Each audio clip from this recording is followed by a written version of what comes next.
everybody, I hope all of you are doing good. I am Deepika from Learno Hub, एक ऐसा free learning platform जहां पर आप पढ़ सकते हो physics, chemistry, maths, biology and SST absolutely for free only at learnohub.com.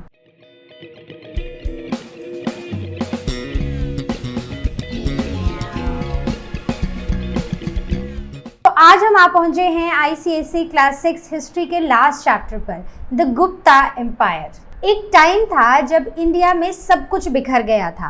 After the collapse of Mauryan empire पूरा देश छोटे छोटे राज्य और रिपब्लिक्स में बन गया था.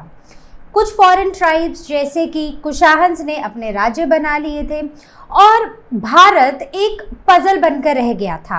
हर पजल का टुकड़ा अलग था. बट देन एक नया सूरज उगा, the Gupta's. From the city of Pataliputra एक नए रूलर ने इंडिया को फिर से एक साथ जोड़ा और इनका नाम था चंद्रगुप्ता वन. चंद्रगुप्ता वन ने मगध का थ्रोन लिया और अपनी समझदारी और शादी की राजनीति से एम्पायर को बढ़ाया.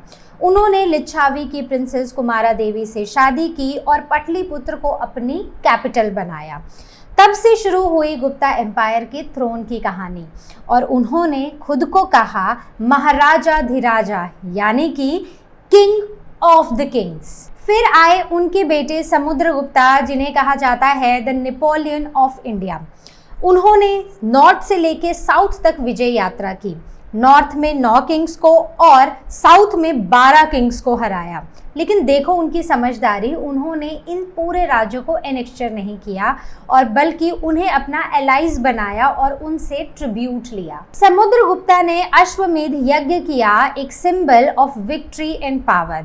उसके बाद उनके कॉइन्स पर उनकी तस्वीर छप गई, एक तरफ हॉर्स और दूसरी तरफ उनका नाम, और उन्हें बुलाया गया महाराजाधिराजा, यानी कि the emperor of all the Kings.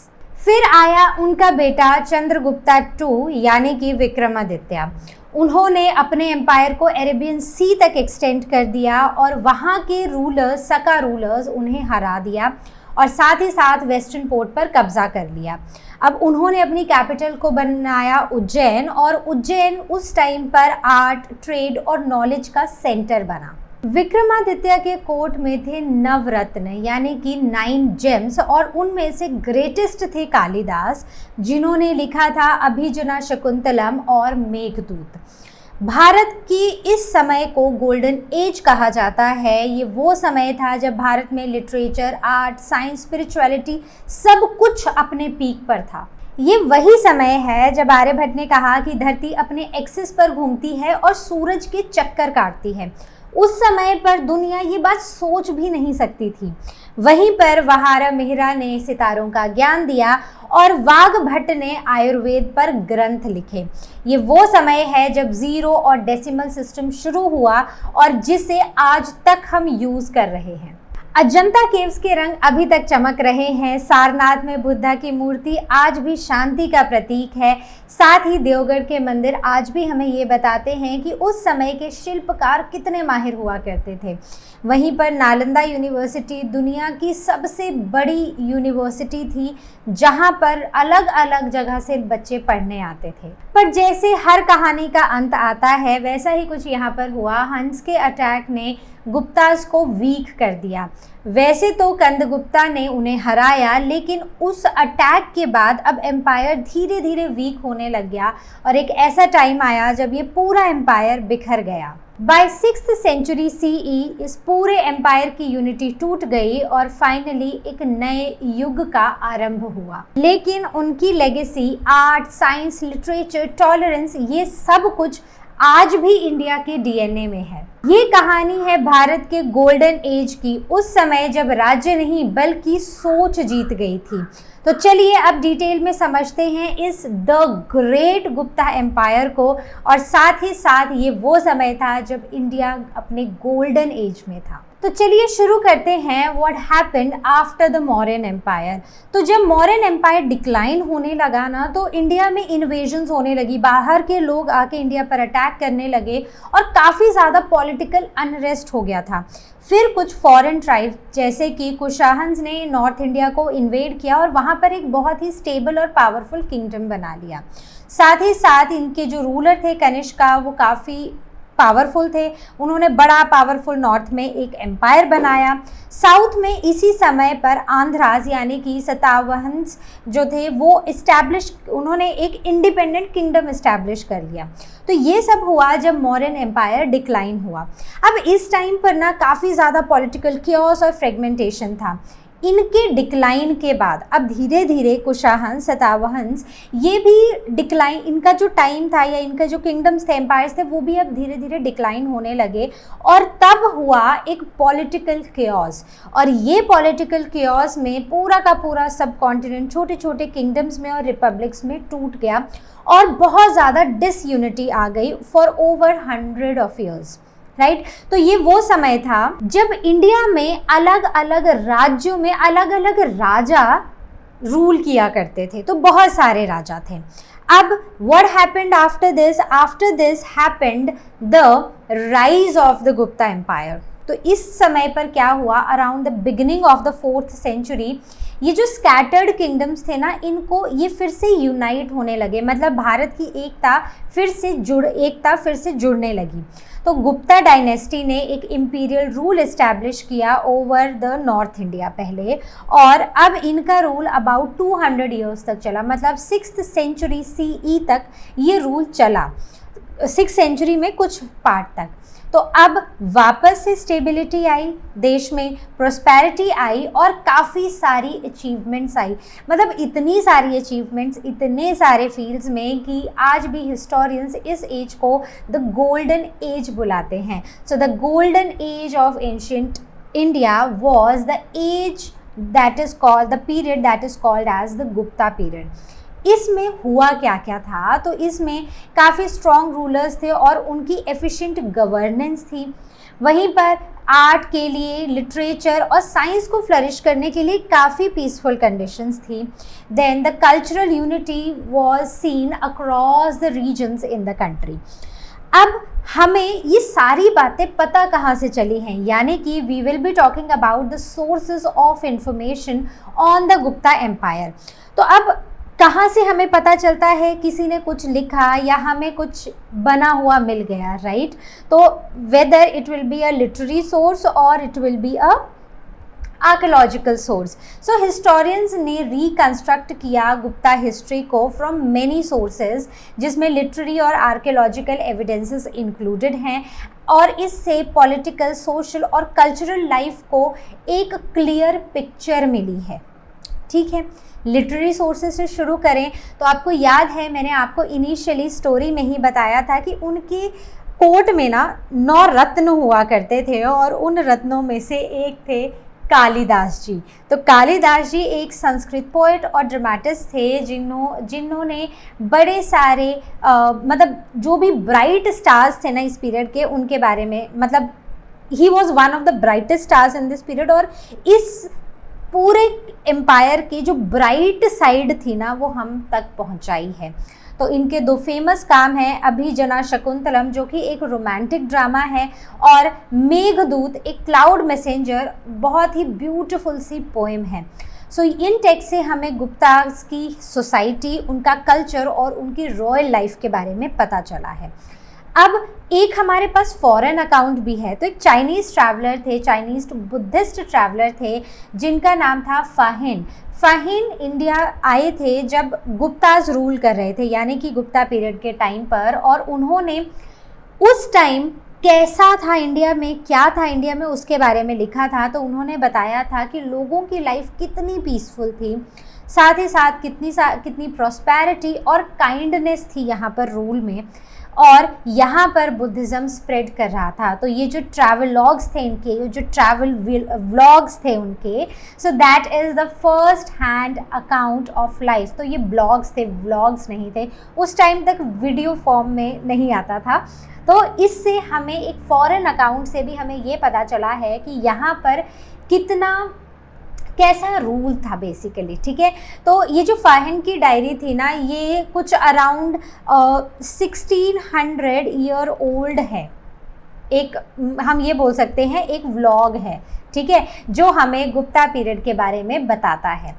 अब आते हैं हम आर्कियोलॉजिकल सोर्सेज पर, मतलब जो चीज़ें हमने खोद के नीचे से, धरती के नीचे से निकाल दी हैं। तो सबसे पहले है इलाहाबाद का pillar inscription which was written by poet Harisena, और इसमें समुद्रगुप्ता की कॉन्क्वेस्ट और उनकी क्वालिटीज़ के बारे में लिखा है। समुद्रगुप्ता कौन थे? The second ruler, right. Then iron pillar Mehrauli में, तो इसका जो लेवल है ना, मतलब आयरन पिलर है लेकिन रस्ट नहीं है, so high level of metallurgical skills हमें यहाँ से पता चली हैं। तीसरा है the sculptures of the seated Buddha, जो वहाँ के रिलीजियस आर्ट और स्पिरिचुअलिटी को रिफ्लेक्ट करता है। आगे बढ़ते हैं, Deogarh temple and the Ajanta caves, तो ये आर्किटेक्चरल ब्रिलियंस के बारे में हमें बताती हैं उस पीरियड के। Then the ruins of Nalanda, कि ये वर्ल्ड की ओल्डेस्ट यूनिवर्सिटी थी जो गुप्ता के टाइम पर एग्जिस्ट करती थी। Coming on to the coins, तो कॉइन्स हमें उस टाइम के रूलर्स, वहाँ की इकोनॉमी और वहाँ के रिलीजन के बारे में काफ़ी कुछ बताते हैं। अब हम चलते हैं इनकी political history, the political history of Gupta empire, और हम इनके फाउंडर यानी कि चंद्रगुप्ता वन से स्टार्ट करने वाले हैं। चंद्रगुप्ता वन गुप्ता पीरियड के फर्स्ट इम्पॉर्टेंट रूलर माने जाते हैं, और इन्होंने सबसे पहले थ्रोन लिया था मगध का इन 320 CE। सबसे पहले इन्होंने अपनी समझदारी, सूझबूझ और ये मैट्रिमोनियल अलाइंसेस से अपने किंगडम को स्ट्रॉन्ग बनाने का सोचा, और इन्होंने सबसे पहले शादी की Kumara Devi, who was the princess of Licchavi tribe in Vaishali. जब शादी हुई तो दहेज में इन्हें मिला पटलिपुत्र, जिसको इन्होंने अपनी कैपिटल बनाया, और बहुत सारी यूनाइटेड टेरिटरीज थी, they were united with the help of this Licchavi, तो बड़ी सारी टेरिटरीज को भी यूनाइट कर दिया। अब ये अपने किंगडम को एक्सपैंड करते गए और ये इलाहाबाद तक पहुंच गए। इन्होंने सिर्फ 15 साल तक रूल किया, लेकिन इन 15 सालों में इन्होंने काफ़ी सारी आसपास से लड़ाइयाँ लड़कर अपने किंगडम को बड़ा, मतलब एक्सपैंड भी किया और स्ट्रॉन्ग भी बनाया, और तब इन्हें टाइटल मिला महाराजाधिराजा, यानी कि king of the kings. So C for Chandragupta and C is for the creator of the Gupta empire. तो इन्होंने मैरिजेस से और मगध का थ्रोन लेकर गुप्ता पीरियड को या गुप्ता एम्पायर की शुरुआत की। अब चलते हैं the second emperor and his name was Samudragupta. He was the great conqueror. तो ये भी अपने पापा के नक्शे कदमों पर चल रहे थे और उनसे भी आगे बढ़ते गए। तो he described as one of the greatest rulers of the Indian history, और इनकी जो कॉन्क्वेस्ट हैं इनके बारे में सब कुछ लिखा है इलाहाबाद के पिलर इंस्क्रिप्शन पर by one of the poets in his court, जिनका नाम था हरिसेना। इन इंस्क्रिप्शन में उनके मिलिट्री कैंपेन्स और उनकी विक्ट्रीज़ के बारे में लिखा है। अब कॉन्क्वेस्ट, अगर हम नॉर्दर्न कैंपेन की बात करें तो यहाँ पर इन्होंने 9 किंग्स को डिफीट किया नॉर्दर्न इंडिया में, और जितनी भी टेरिटरीज थी उनको एनेक्चर करके आर्यव्रत यानी कि वेस्टर्न उत्तर प्रदेश और ये जो दिल्ली के आसपास के रीजन्स थे इन्हें आर्यव्रत कहा जाता था, इन सब को अपने पास एनेक्चर कर लिया। डायरेक्टली इन एरियाज़ के ऊपर इन्होंने रूल किया और ये लेकर आए peace and prosperity in the northern part of the country. उसके बाद अब ये चल पड़े थे साउथ की तरफ, तो नॉर्थ एनेक्चर किया और अब साउथ की तरफ चल पड़े, और अब ये डेक्कन एक्सपेडिशन पर थे, जहाँ पर he reached Kanchi which was the Pallavas capital in Tamil Nadu.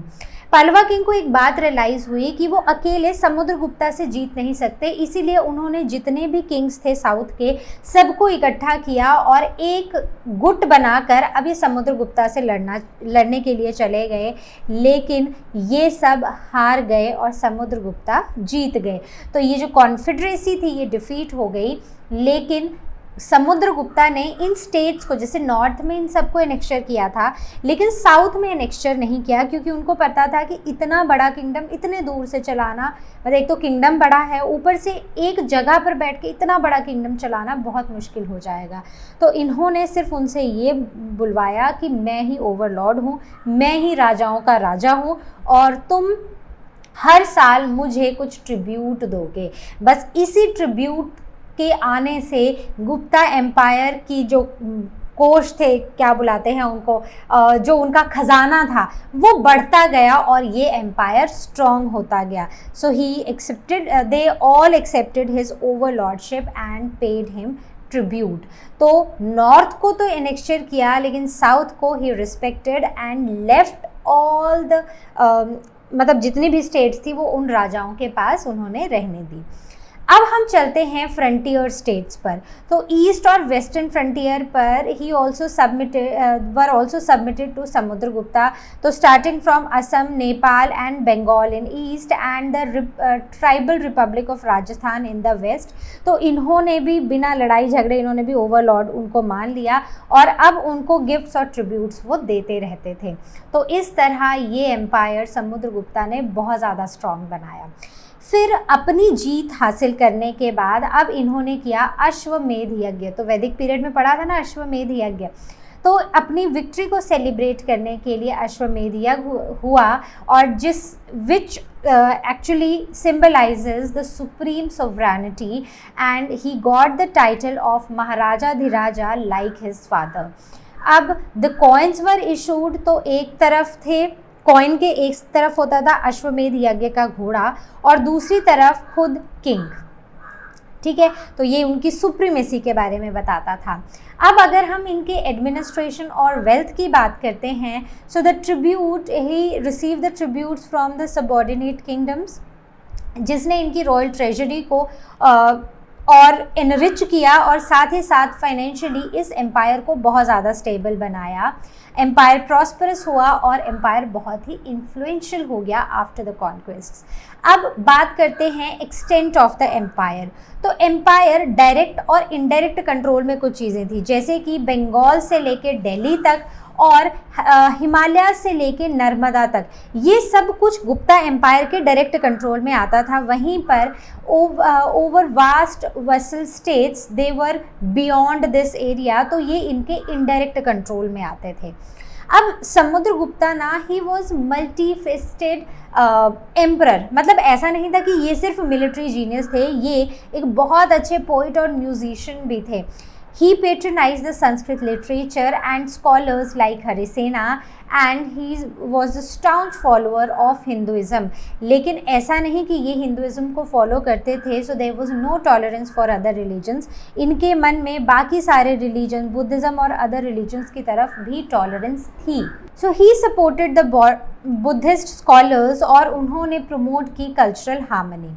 अब बात करते हैं the third king of the Gupta empire and that was Chandragupta II, जिनका नाम था विक्रमादित्य. तो ये समुद्रगुप्ता के बेटे थे और अपने पापा की तरह ये काफ़ी एबल रूलर थे and his reign mark the height of the Gupta power and the glory.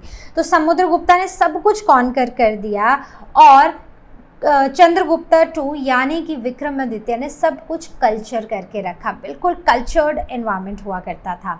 Now the strengthening of the empire. So how he strengthened the empire, अब उसके बारे में पढ़ेंगे.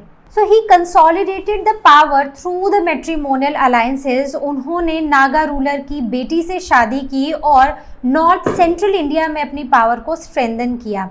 साथ ही साथ उन्होंने अपनी बेटी की शादी एक वकातका रूलर से करा दी, जो डेक्कन में एक बहुत ही पावरफुल किंग माने जाते थे. वताकलास की उन्हें हेल्प मिली अपने कैंपेन्स के लिए अगेंस्ट द साकाज. तो वहाँ से उन्हें एक मिलिट्री स्ट्रेंथ मिल जाती थी, लोग मिल जाते थे, आर्मी मिल जाती थी लड़ने के लिए. तो उनकी मिलिट्री अचीवमेंट्स में था the defeat of the Sakas. So it was the major victory. So they defeated Saka ruler with the help of the Vakatsalas and they annexed the Western India. जब वेस्टर्न इंडिया उन्होंने annexure किया तो अब उनका राज्य Arabian सी coast तक फैल चुका था और अब उनके पास थे 3 important sea ports of the west coast और यहाँ से उनका ट्रेड, ओवरसीज ट्रेड बूस्ट हुआ और प्रॉस्पेरिटी आई. और अब उन्होंने अपनी कैपिटल को उज्जैन में ट्रांसफ़र कर लिया, एक important city for trade and the cultural centre. अब बात करते हैं कि अब वो वैसे ही अपने पापा की तरह सिर्फ मिलिट्री जीनियस नहीं, बल्कि he was the patron of art and literature. So Vikramaditya was a great patron of art, learning and culture. और वो उनका कोट 9 रत्नों के लिए, यानी कि 9 जेम्स, नवरत्न के लिए बहुत फेमस था, जिनमें काफ़ी इंपॉर्टेंट, सबसे इंपॉर्टेंट या ग्रेटेस्ट जिन्हें माना जाता है, he was Kalidas. He was a Sanskrit poet and dramatist, और उन्होंने अभिजना शकुंतलम और मेघदूत लिखा था। पढ़ा है ना हमने पहले भी, तो ये तो तीसरी बार इस चैप्टर में सुन रहे हैं, तो आई होप आपको याद हो गया होगा। आगे बढ़ते हैं। Now we will be talking about the rest of Amar Simha, the Sanskrit lexicographer, यानी कि the one who makes the dictionary, words बनाने वाला। Then Varaha Mihira, the astronomer and the mathematician, और उसके सिवा Dhanvantari, Vararuchi and Shanku. So these were some of the names जो उनके नवरत्नों में शामिल थे। This period became the cultural zenith of India. अब आगे बात करते हैं उनके रिलीजन और उनके टॉलरेंस के बारे में। तो Chandragupta two, he was the devout follower of lord Vishnu. तो बेसिकली उन्होंने हिंदुइज्म को प्रमोट किया, लेकिन उन्होंने बाकी सारे रिलीजन्स के लिए भी टॉलरेंस दिखाई। फाहिन एक चाइनीज़ बुद्धिस्ट मॉन्क थे जो इंडिया आए थे चंद्रगुप्ता टू यानी कि विक्रमादित्य के टाइम पर, और उन्होंने उस टाइम पर कैसे पीसफुली लोग रहते थे, प्रोस्पेरिटी कितनी ज़्यादा थी, कितने पीस लविंग थे और कितनी रिलीजियस फ्रीडम थी, उस सब के बारे में लिखा था अपनी बुक में। Now the economic and the cultural prosperity. तो वेस्टर्न कोस्टल कंट्रोल जब हमारे पास आ गया, यानी कि विक्रमादित्य के पास आ गया, तो उस टाइम पर एक ओवरसीज ट्रेड बूस्ट हुआ, जिसकी वजह से वो रोम और साउथ ईस्ट एशिया के साथ ट्रेड करते थे। और उसके बाद ये जो Ujjain became the centre for commerce and the culture, जिसको बाद में उन्होंने अपनी कैपिटल राजधानी भी बना लिया था। इस टाइम पर लिटरेचर, साइंस, फाइन आर्ट सब कुछ फ्लरिश हुआ and India became known for its wealth, wisdom and the works of art. आगे बढ़ते हैं। Now we will be talking about the decline of the Gupta empire. तो डिक्लाइन में अब क्या हुआ कि जब विक्रमादित्य के बाद जो नेक्स्ट रूलर्स आए, उसमें सबसे पहले थे कुमारगुप्ता वन, जो कि एक पीसफुल रूलर थे। He was the son of Vikramaditya, that is Chandragupta two. उन्होंने अपने फादर की लेगेसी को कंटिन्यू रखा। उनके एम्पायर में शांति थी, प्रोस्पेरिटी थी, और उन्होंने भी अश्वमेध यज्ञ परफॉर्म किया टू मार्क हिज पावर। और उनके टाइम पर रीन काफ़ी स्टेबल था, लेकिन थ्रेट्स जो थे वो बॉर्डर्स पर राइज हो रहे थे। उनके बाद आए Skandagupta, he was the defender of India. Kumaragupta के बेटे थे, बहुत ज़्यादा स्ट्रॉन्ग थे। हंस ने जब इंडिया पर अटैक किया, the invasion from the central Asia, तो उन्होंने हंस को हराया and they drove them out. बहुत ही एक्सेप्शनल ब्रेवरी उन्होंने यहाँ पर दिखाई थी। इस टाइम पर उन्होंने मिलिट्री हीरो का फेम भी उनको मिला, लेकिन ये जो कंटिन्यूअस वॉर्स, मतलब हंस बार बार अटैक करते रहते थे, कंटिन्यूअस वॉर्स चलती रहती थी, जिसकी वजह से इकोनॉमी ड्रेन हो गई और इकोनॉमी वीक हो गई और ट्रेजरी ड्रेन हो गई। And he is considered to be the last strong ruler of the Gupta empire. अब इसके बाद started the fall of the Gupta empire. अब इसके स्कंदगुप्ता के बाद जितने भी सक्सेसर्स थे वो सभी वीक भी थे और इनकॉम्पिटेंट भी थे। तो हंस ने इन्वेड किया repeatedly and by the 6th century CE Gupta empire पूरी तरह से डिस्ट्रॉय हो चुका था। इंडिया की जो पॉलिटिकल यूनिटी थी वो टूट गई थी और बड़े सारे छोटे छोटे किंगडम्स बन चुके थे, और अब ये किंगडम्स आपस में ही लड़ते रहते थे, जिसकी वजह से भारत कमज़ोर होता गया। अब the aftermath, that is the rise of Harshavardhan. तो गुप्ता एम्पायर जब गिरा, उसके बाद there was the fall of the Guptas, तो क्योस और फ्रेगमेंटेशन हो चुका था। अर्ली 7th सेंचुरी में हर्षवर्धन नाम के एक किंग आए जो पावर में आए, द किंग ऑफ थानेसर। उन्होंने नॉर्थ इंडिया को वापस से रीयूनाइट कर दिया और he restored peace, prosperity and the political unity. अब हम आते हैं the features of the golden age. तो सबसे पहला फीचर है गोल्डन एज का, that is the Fa Hien's account. तो फाहिन, जैसे हमने पहले भी बात की, he was the Chinese Buddhist traveller जो इंडिया आए थे during the third Gupta king, that is the Chandragupta two या विक्रमादित्य के रीन के टाइम। काफ़ी सालों तक वो इंडिया में रहे और उन्होंने इंडिया को समझा, देखा और जाना, और जो जाना वो लिखा। तो उनकी राइटिंग एक वैल्यूएबल सोर्स ऑफ इंफॉर्मेशन है हमारे लिए ऑफ द गुप्ता पीरियड, और उन्होंने इंडिया को डिस्क्राइब किया as the land of peace, prosperity and justice. उसके बाद second point is the efficient administration. तो माना जाता है कि ये जो गुप्ता किंग्स थे ये काफ़ी एबल एडमिनिस्ट्रेटर्स थे। इन्होंने अपने जो इनके अंडर एरियाज थे उनको प्रोविंसेस में डिवाइड करके रखा था। प्रोविंसेस फर्दर डिस्ट्रिक्ट्स में डिवाइडेड थी और डिस्ट्रिक्ट्स के अंडर काफ़ी सारे विलेजेस आते थे। तो provinces they were governed bye princess governed these provinces. तो हर एक प्रोविंस किसी एक प्रिंस के अंडर आती थी और उनको हेल्प करते थे कुछ ऑफिशियल्स जिन्हें बुलाया जाता था कुमार मत्याज। और विश्यापतीज वो डिस्ट्रिक्ट्स को मैनेज करते थे और विलेज हेडमैन लोकल गवर्नेंस देखते थे, और हर एक डिस्ट्रिक्ट में एक काउंसिल ऑफ एडमिनिस्ट्रेशन हुआ करता था। अब यहाँ पर डिसेंट्रलाइजेशन थी गवर्नमेंट की, मतलब कि गुप्ताज ने डिसेंट्रलाइजेशन करके रखी थी। उनके जो लोकल ऑफिसर्स थे ना, उनके पास फ्रीडम थी डिसीजंस लेने की कि वो अपने एरिया को कैसे चलाना चाहते हैं, और इसकी वजह से डे टू डे लाइफ के इश्यूज वो इंडिपेंडेंटली अच्छे से हैंडल कर सकते थे। और ये सारी चीज़ें फाहिन ने लोगों ने लिखा है यहाँ पर, where he said the people were honest, sincere, rich and prosperous, happy and fear free. Crime बहुत ही कम होता था और कैपिटल पनिशमेंट नहीं थी। लोग अपने घरों को लॉक भी नहीं करते थे क्योंकि क्राइम ही नहीं हुआ करता था। फिर हम जस्टिस सिस्टम पर आते हैं, तो यहाँ पर कोई कैपिटल पनिशमेंट नहीं थी गुप्ता रूल के टाइम पर। बहुत ही माइनर क्राइम्स हुआ करते थे और ऑफेंडर्स को फाइन किया जाता था। और अगर कोई सीरियस क्राइम हो, जैसे कि कोई देशद्रोह हो या कोई रिबेलियस हो जाए, तो उन्हें राइट हैंड उनका काट दिया जाता था और यही उनकी पनिशमेंट होती थी। देन टैक्सेस बहुत कम थे, कोई स्पाई सिस्टम नहीं था, सिटीजन्स को फेथ था अपने किंग पर और उसके जस्टिस सिस्टम पर। देन इकोनॉमिक प्रोस्पेरिटी की बात करें, so the great progress in agriculture, trade and industry. और जो इंडिया था वो एक इकोनॉमिक पावर हाउस बन चुका था। एग्रीकल्चर टॉप प्रायोरिटी थी, उसे टॉप प्रायोरिटी दी जाती थी, और टेक्सटाइल, मेटल वर्क और क्राफ्ट जैसी इंडस्ट्रीज फ्लरिश कर रही थी। और इंटरनल और एक्सटर्नल ट्रेड बहुत ही अच्छा था और बहुत ही प्रॉफिटेबल था। तो western Asia, south east Asia, Africa और मेडिटेरेनियन कंट्रीज़ के साथ ट्रेड किया जाता था। और क्या क्या एक्सपोर्ट करते थे? Spices, pearls, Ivory, textile, perfumes and precious stones.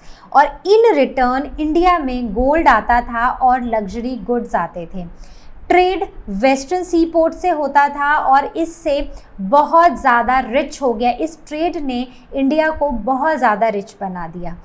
अब बात करते हैं the religious life of the Guptas. तो हिंदुइज्म मेन फेथ हुआ करता था।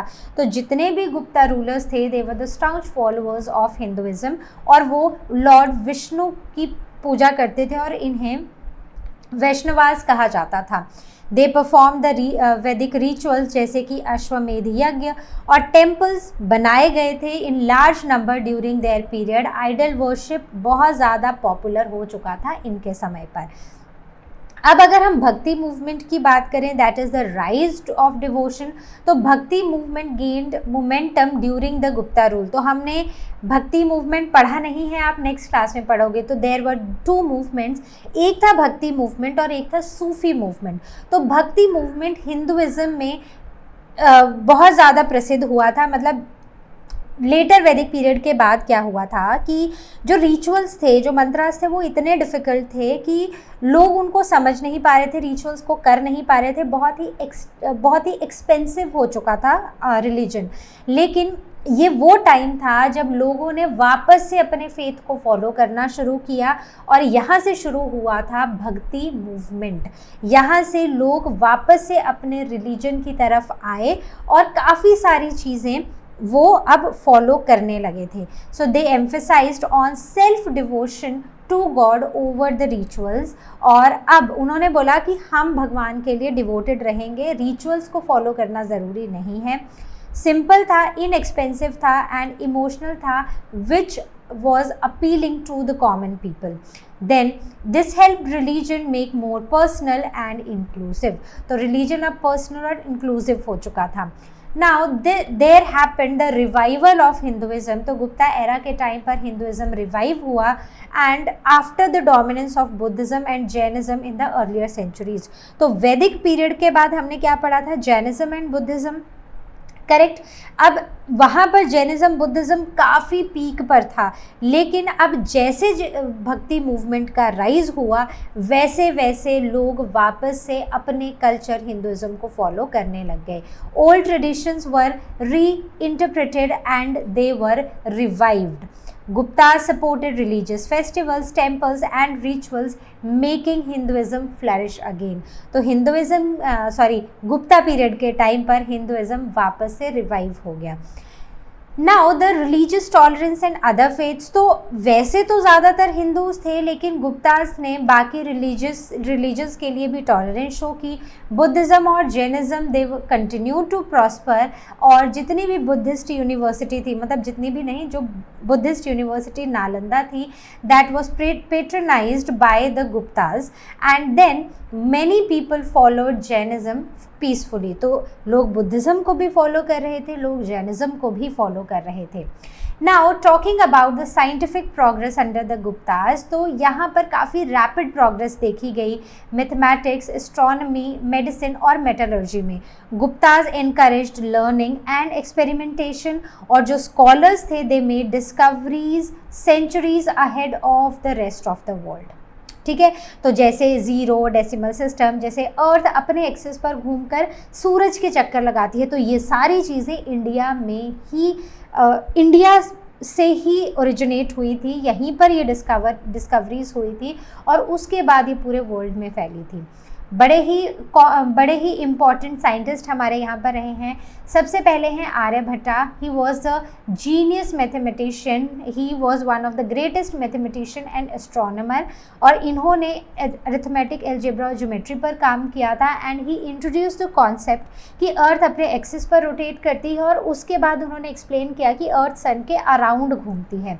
So this found the causes of lunar and the solar eclipse, और इन्होंने ही lunar eclipse क्यों होता है, solar eclipse क्यों होता है, उनके causes भी निकाल के बताए। मतलब इन्हीं के नाम पर आई थी वो इन 1975। तो इन्हीं को, आर्यभट्ट को ऑनर करने के लिए ही उस फर्स्ट सैटेलाइट का नाम आर्यभट्ट रखा गया था। Now, Varaha Mihrav, he was astronomer and astrologer. So he was another great scholar of astronomy and mathematics, and he explained planetary movements and astronomical phenomena. He developed mathematical theories for predicting कि eclipse और seasons क्यों होते हैं, and his works were recorded in the famous text जिसका नाम था बृहत संहिता। तो ये कुछ नाम हैं जो आपको याद रखने हैं। Now coming on to the medical science, that is Ayurveda. तो वाघभट्ट जो थे, उन्होंने एक बड़ी ही इंपॉर्टेंट बुक लिखी, the Ayurvedic system, on the Ayurvedic system of medicine, and he continued his the work of the ancient scholars Charaka और सुश्रुत। और इन्होंने यहाँ पर गुप्ता पीरियड के टाइम पर ही focused on herbal cures, surgery and body balance and hygiene, और उन्होंने प्रिवेंशन के ऊपर फोकस किया, प्रिवेंशन ऑफ डिजीजेस और हेल्दी लिविंग के ऊपर फोकस किया। आगे बात करते हैं मैथमेटिक्स में न्यूमरल्स और ज़ीरो का आना। तो ये जो इंडियन न्यूमरल सिस्टम है 1 to 9, it was first use during this period, और बाद में अरब्स ने और यूरोपियन में ये स्प्रेड हुआ, and now it is known as the Arabic numerals. So it is not Arabic numerals, actually ये इंडिया में ही ओरिजिनेट हुआ था। The concept of zero was discovered and it was one of the greatest contribution. Decimal system भी इसी time पर India में originate हुआ था, शुरुआत हुई थी। Now coming on to metallurgy, the iron pillar and more. So iron pillar at Mehrauli, Delhi, वो एक प्रूफ है एडवांस्ड मेटलर्जी का। तो ये 4th सेंचुरी CE में बना था, लेकिन अगर आप आज भी इसको देखते हो तो यहाँ पर किसी तरह का कोई रस्ट नहीं है। Then it shows the high knowledge of metal mixing and preservation. Coming on to बड़े सारे फेमस गोल्ड कॉइन्स मिले हैं जो ब्यूटिफुली डिज़ाइंड है और प्योर है। Copper statues which include the 25 metre high statue of Buddha, ये सब उसी टाइम का बना हुआ है। Coming on to Sanskrit, the language of the empire. तो जब हिंदुज़म रिवाइव हुआ तो संस्कृत वापस से संस्कृत की जो इम्पोर्टेंस है ना वो वापस से आने लगी, और जो गुप्ता रूलर्स थे उन्होंने संस्कृत को एक ऑफिशियल लैंग्वेज बना दिया अपने कोर्ट में। उन्होंने प्ले राइट्स, पोइट्स, फिलोसोफर्स और ग्रामरियंस को इनकरेज किया। Literature reflected religious devotion, human emotions and the natures beauty. Coming on to the patronage by the Gupta rulers, तो Guptas they were the patron of learning and art। उन्होंने बहुत सारे scholars और writers को promote मतलब encourage किया, support किया through their royal courts and their grants। Literary excellence became the mark of prestige for this empire, and many religious texts, dramas और epics जो थे they were composed and refined। तो ये सारी चीज़ें इसी समय पर हुई। Coming on to the Kalidas, who now we will be talking about the cultural life. So Kalidas, he was a shining star of the Sanskrit। तो कालिदास जी ग्रेट पोइट थे और ड्रामेटिस्ट थे उस समय पर, और उन्होंने Abhijnana Shakuntalam, the recognition of Shakuntala, एक रोमांटिक ड्रामा, और मेघदूत, एक क्लाउड मैसेंजर, एक लिरिकल पोइम थी ऑफ लव एंड लॉन्गिंग, वो लिखा था। उनकी writings combined with beauty, devotion and emotion, and his fame spread beyond India and it was even admired in Europe even centuries later. जब लिखा गया था उससे भी बहुत सेंचुरीज बाद तक। Now coming on to the other literary works, तो इसमें पंचतंत्र वॉज कंपाइल्ड। तो पंचतंत्र की कहानी आप सबने सुनी होगी, बहुत ही फेमस है, बुक्स आती है पंचतंत्र की कहानी, जहाँ पर एनिमल्स को एज हीरोज़ लिया जाता है और उससे बच्चों को मॉरल लेसन सिखाए जाते हैं। तो ये सब गुप्ता पीरियड के टाइम पर हुआ था। पुराण जो थे उनको रिवाइज किया गया, उनको फिर से लिखा गया, जिसमें हिंदूज़ की मिथ्स और लेजेंड्स को प्रिजर्व किया गया। Then the great epic Mahabharat was revised and expanded during his control। जो शूद्रकास थे, they wrote the famous drama Mrichkatik, the little clay cart, showing the city life and the love stories। उसके बाद आते हैं the impact of the Gupta literature. So they promoted Hindu philosophy and the moral values and they created standardised Sanskrit style for later generations. उन्होंने inspire किया art, sculpture और drama को in the future centuries, और साथ ही साथ literature became the symbol of India's intellect and the cultural supremacy. Coming on to art, architecture and education, तो जो पेंटिंग्स थी मेजरली जो अजंता के मास्टर पीसेस हैं, so these paintings they reach the new Heights during the Gupta period. और एक famous wall painting fresco of the Ajanta caves, ये world famous हो गई। और ये जो पेंटिंग्स थी ये बेसिकली लाइफ के सीन्स दिखा रही हैं of Buddha and the Jataka tales, और जो कलर्स हैं जो उन्होंने उस टाइम पर यूज़ किए थे वो सेंचुरीज बाद भी बहुत फ्रेश देखे गए, बहुत फ्रेश फील किए गए। This shows their high skills. they reveal the Gupta's mastery in of line, color and in expression। आगे बढ़ते हैं। Now talking about the sculptures, so the stone comes alive, right. तो जितने भी उनका जो आर्ट था, उनका आर्ट था that reached perfection in this area, and the most famous example is the seated Buddha statue at the Sarnath, and the sculptures of Hindu gods and goddesses were also made life like detail, मतलब जैसे उनमें ना जान भर दी गई हो statues में, बिल्कुल ऐसे बनाए गए थे। Then the expression on their faces shows the blend of spiritual calm and the realism। Coming on to the architecture of temples and chaityas, तो बड़ी few buildings थी गुप्ता पीरियड की जो आज मतलब सरवाइव हुई हैं, लेकिन उनमें काफ़ी ज़्यादा ग्रेट स्किल्स हमें उनके देखने के मिलते हैं, आर्किटेक्चरल स्किल्स देखने को मिलते हैं। तो गुप्ता ने एक रॉक कट चैत्यास प्रेयर हॉल बनाया था और टेम्पल बनाए थे स्टोन और ब्रिक्स के, जिनमें से कुछ फेमस हैं Vishnu temple of Deogarh Uttar Pradesh and Buddhist chaityas at the Ajanta caves. तो जो गुप्ता टेम्पल्स थे they were introduced in Nagara style, the tower structure of the Indian temple architecture. Coming on to the education, तो education was the light of learning उनके time पर भी, और गुप्ताज ने education को, लर्निंग को बहुत ज़्यादा इनकरेज किया। लिबरल ग्रांट्स दी गई स्कॉलर्स और इंस्टीट्यूशन को, and the most famous learning centre was the Nalanda university. Nalanda देश के और दुनिया के बहुत सारे बच्चों को अपनी तरफ अट्रैक्ट करती थी। चाइना, श्रीलंका, तिब्बत से बच्चे पढ़ने आते थे और वहाँ पर Buddhist philosophy, Veda, astronomy, logic और मेडिसिन के बारे में पढ़ाया जाता था। तो this was all from our today's session. I hope chapter समझ आ गया है और इसके साथ हम क्लास 6 हिस्ट्री को भी खत्म कर रहे हैं। So I see you next time with the next video. Till then you all take care, and as you all know, learn मतलब फ्री है पर बेस्ट है।